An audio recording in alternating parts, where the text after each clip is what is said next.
Andito sa Mindoro, si Beautification. Nag-nature trip ako ng naka-wheelchair, mga babe. Samahan niyo si Beautification na magpakilig dito sa Mindoro. Let's go! Nakakahiya naman. Ang daming tao.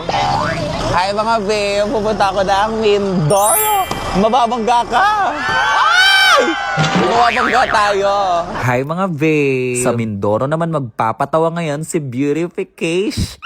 Andito ako sa Batangas po. Dahil dito tayo sasakay ng barko papunta ng Mindoro. Hey! First time ko sa Mindoro, mga babe! Kaya naman abangan nyo kung paano ko ipahiya ang sarili ko sa Min is do is zero. Alas 12 nga ng tanghali ang alis ng barko, mga babe. Buti na lang umabot si Beautiful. Muntikan pa nga akong maiwan. Ako na yung last na sumakay dyan. Wala pa pala ako mga balak puntahan dito sa Mindoro, mga babe. As in, biglaan lang talaga tong trip na to. Dito ako buong Holy Week, mga babe. Baka may alam kayong magandang puntahan dito sa Mindoro, pupuntahan agad ni Beautification. Okay, fast forward. Hi mga babe, it's my day 1 here sa Puerto Galera. Saring nahihiya ako, ang daming tao.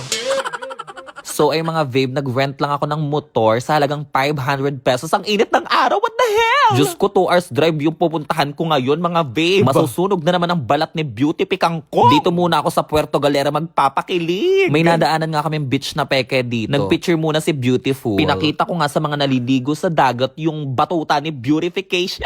Pakita ko po.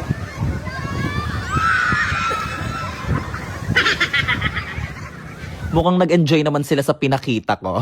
While driving, nadaanan naman namin tong Tamaraw Falls. Mga babe, ang ganda! Hindi ko lang alam kung pwede dyan maligo kasi parang wala akong nakitang naliligo eh. Nag-harvest lang ako ng mga prutas-prutas dyan, mga babe. Kasi matagal ko nang hindi na-harvest yung mga prutas dyan. Tapos, ayan, ito na lahat yung nakuha kong prutas. Sobrang nakakatawa. Feeling ko kinakarma na ako, mga babe. Naliay si Beautiful. For those who don't know, liay means, natapilok, ganun. Andito na ako sa, Infinity Farm. Magkano po ang entrance? 200. Ano naman po? Ayan, kaya kinakarma. So, ayun nga, thank you kay kuya na nagpupush kay Beautification. Dahil sobrang pagod na din ako sa biyahe niyan. Sobrang init kasi nakakahilo. Princess treatment yarn. Feeling ko tuloy parang kakagawa lang ng Pukelia house ko. Naka-wheelchair. Saan ka nakakita na nagne-nature trip?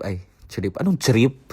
Diyos ko, nagne-nature trip, naka-wheelchair. Sobrang lamig ng tubig, parang may yelo. Pero walang mas lalamig dun sa relasyon naming dalawa. Sobrang nakakatawa.